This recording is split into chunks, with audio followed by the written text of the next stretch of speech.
this kind of world with its crafts and deaths. So now we hide in its crevice webs and its unmade beds. We'll take it slow, wait for each line to rhyme.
About the lycanthrope movie, the werewolf, and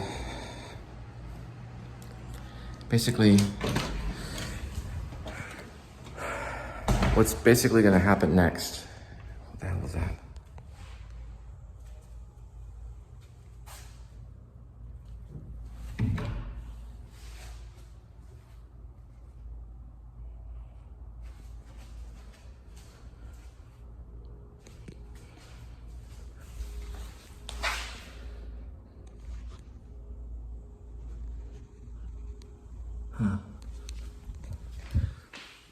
Okay.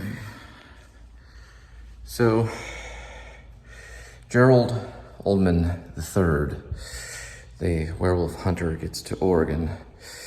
He makes a phone call to the blacksmith who sells his stuff on an online site and a web series. He knows a lot about werewolves. He lives out in Oregon, Portland, Oregon to be exact.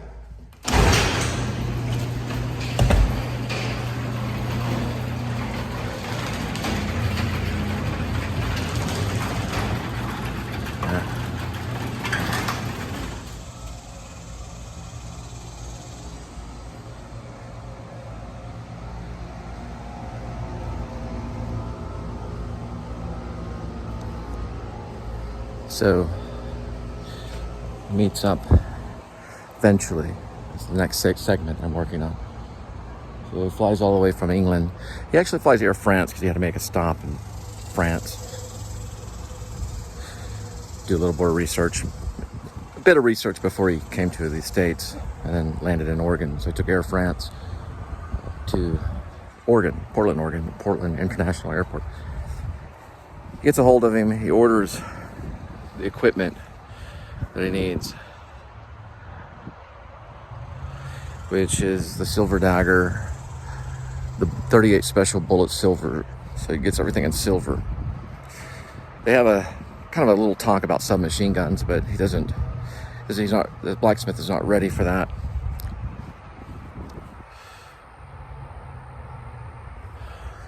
So basically he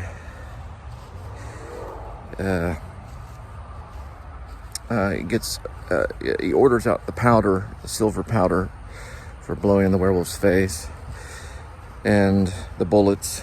So the bullets in silver, 38 specials. Then he asks for actually the blacksmith upsells him some gloves, silver gloves with spikes on the end. Just to have, that are dangerous, and he knows about lycanthropes and they're very sensitive to silver. They hate silver. So he orders those items. I believe it's 4 or 5 items, but the dagger. Anyway, I was going to go down this way, but it's getting kind of stickery. The dagger and the bullets for his gun, and the dust for close contact stuff, the silver dagger, and the gloves. So he makes an agreement. It's going to cost him thousands of dollars. So he asks him if he has Cash App. He says he has Cash App, and they meet. And eventually, the next segment that I'm talking about now is, and I forgot to talk about, there was a small little segment where he gets from the airport, he gets on an Uber, and he drives into Portland town on an Uber. There's a funny sequence between him and a character named Ted, and where the werewolf hunter, Gerald Oldman, is very drunk on scotch from the plane. Just stepped on something. Thought I'd walk out. It sucks. So anyway, regardless, he we'll take this trail another time. You can see the moon right this way, over that tree right over here. So anyway, he meets with him behind a 7-Eleven in Portland. And it sounds a little ridiculous, but he gets the weaponry from him. And John Smith, the blacksmith, the one that smells, the hippie guy, Portlander, asks him, he says, well, why don't we go meet and talk, about werewolves? Well, they decide to go to a Denny's, and they show up at a Denny's, and they hit it off. He tells him his interest in werewolves and some folklore about it. And they both share their interest in it. They both know about the mutilations in Texas. They know about the mutilations in Barksville, Texas, the fictional town I came up with. So they know about the mutilations there. Both of them do. They're like, wow.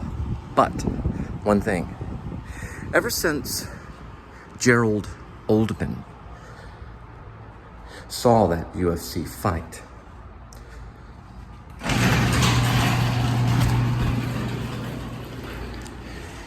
he knew that only certain gypsies would know about that certain type of tattoo that was on Grace's shoulder and breast. So he wants to question him about it because he knows from following UFC that Grace Lippin moved to Barksville, Texas. So their next trip is to go to Barksville, Texas to interview Grace Lippin, and that it'll carry us there. Then they eventually, when they knock on the door, they eventually run into Rennie Love, who is the ex-rock star. Anyway, that's where I'm at right now on it. So, kind of at the hill part. I guess these next, or maybe leading to the climax, maybe, and then a quick following action. I've already told you the ending, so we'll see how it goes. Right here, we're at about a good 6 minutes. Maybe I'll throw in a song there by the LNC band.